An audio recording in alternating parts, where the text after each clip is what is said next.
En otros escenarios académicos, con mis estudiantes de pregrado, de posgrado y en otros contextos,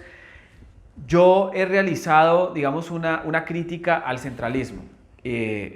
sin ahondar pues en detalles sobre el centralismo y demás, y sobre esa crítica que se puede hacer en profundidad. Es simplemente decir que es tal vez el peor de todos los modelos que se puedan escoger para un país. El centralismo no permite un desarrollo adecuado, el centralismo, perdón, no permite un verdadero desarrollo de la autonomía, imposibilita que los territorios se puedan desarrollar, niega la posibilidad que autónomamente los territorios, lo que para nosotros son entidades descentralizadas territorialmente como municipios y departamentos, puedan desarrollarse por sí mismos. Inclusive hay quienes van más allá en la crítica y dicen inclusive que el orden, en esta estructura en que tenemos inclusive los departamentos, terminan siendo innecesarios en una estructura como la nuestra. Pero bueno, va más allá de decir si son convenientes o no, si deben ser solamente municipios o grandes departamentos. Pero lo que quiero significar con este video es que el centralismo, además de las consecuencias que ya por sí mismo deriva perjudiciales,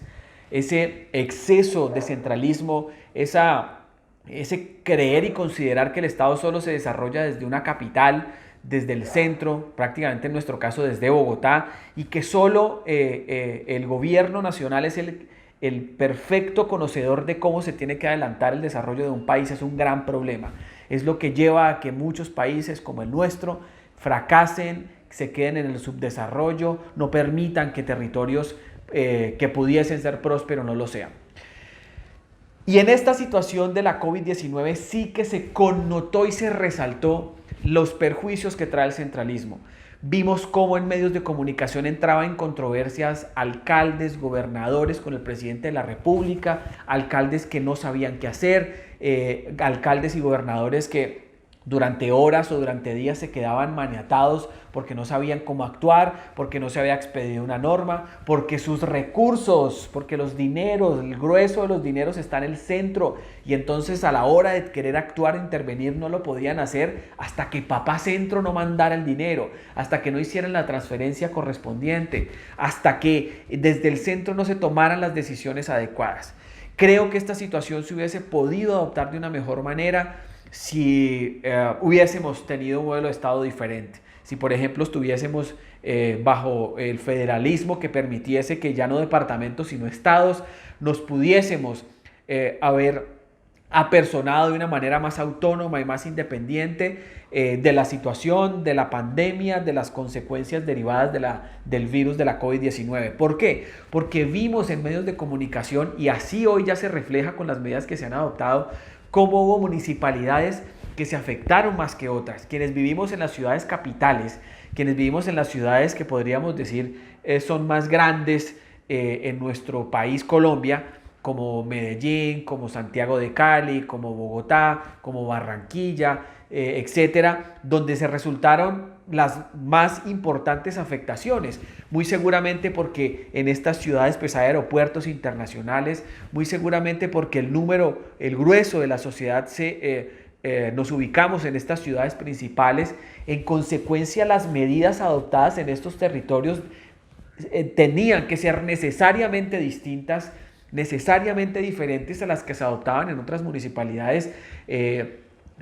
más pequeñas o municipios con una menor población, municipios que inclusive todavía son muy rurales, donde la afectación casi no llegó o llegó de una manera más pausada y más paulatina. Pero claro, tenían que esperar tanto en el municipio grande como en el municipio pequeño que se direccionaba desde el orden central. Y no es haciéndolo o no es queriendo decir que entonces el estado de excepción pudiese haber sido resuelto en cada territorio de manera individual. No, sin duda es una facultad entregada al presidente, inclusive en estados que tienen esa concepción de modelo, también es el presidente de la República el que lo decreta, ¿cierto? El que determina ese estado excepcional. Pero a la hora de poder ejercer, basado en ese estado de extraordinario, en un estado como el nuestro, el alcalde queda amarrado y queda maniatado. Inclusive en entrevistas que se hicieron en algunos medios de comunicación que hoy, que digamos eran radiales o televisivos y que lo hacían desde sus mesas de trabajo y que hoy pues transmiten de cada uno desde su casa, vimos y se pudieron ver algunas intervenciones de alcaldes, unos que tenían el valor de quejarse de esa situación y de decir que estaban simplemente esperando que desde presidencia, desde el gobierno nacional, para no personalizarlo, desde el gobierno nacional se enviaran los dineros correspondientes para poder actuar, para poder aprovisionar establecimientos, para poder tomar medidas, para poder ayudar a los que se vieron más afectados con esta situación económica a raíz de sus circunstancias en las que viven, de pobreza. Entonces, muchos alcaldes se quedaron maniatados, pero vimos también como otros alcaldes, tal vez para no entrar en controversia con el orden central y en enemistad, pues inclusive callaban las situaciones que eran evidentes y trataban de pronto de decir que había que tener paciencia, que había que esperar, tal vez por no entrar en un divorcio con la administración central, porque esa es la perversidad, una de las tantas perversidades que trae el centralismo, el tener prácticamente que hincarse ante el gobierno nacional para poder requerirle algo, inclusive en estas situaciones extraordinarias o excepcionales. Entonces, en mi criterio, el centralismo terminó por afectarnos gravemente en esta situación. Si bien las medidas que se adoptaron fueron oportunas, porque así ha quedado en evidencia, si bien las medidas que se han adoptado han logrado pues que el virus no avance de la manera en que se esperaba, que inclusive frente a los pronósticos que se tenían para junio y que se tienen para julio, no se ha llegado a los números esperados para este mes de junio, sino que han sido mucho menores. Sin duda lo serán por las medidas adoptadas, sin duda también por el gran esfuerzo que todos los colombianos hicimos al encerrarnos, al enclaustrarnos en nuestras viviendas y empezar a mutar y a trabajar en estos escenarios y empezar a vivir una vida distinta, por lo menos de manera transitoria. A pesar de esas medidas adoptadas, sí hay una crítica, esas buenas medidas en parte adoptadas, otras que merecen toda la crítica, desde luego también,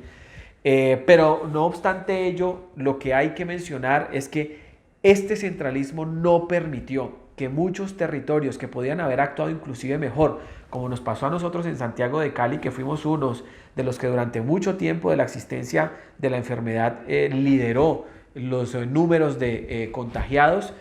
se haya podido por parte de los servidores públicos tomar mejores decisiones con dinero en sus cuentas, con dinero en el bolsillo, con una libertad a la hora de tomar decisiones, con una mayor autonomía que no existe en un Estado centralista. Entonces, sería oportuno este momento, una vez ya pasada la historia y en unos lustros tal vez, poder analizar cómo el centralismo, además de generarnos un retraso en el desarrollo de nuestro país, vistas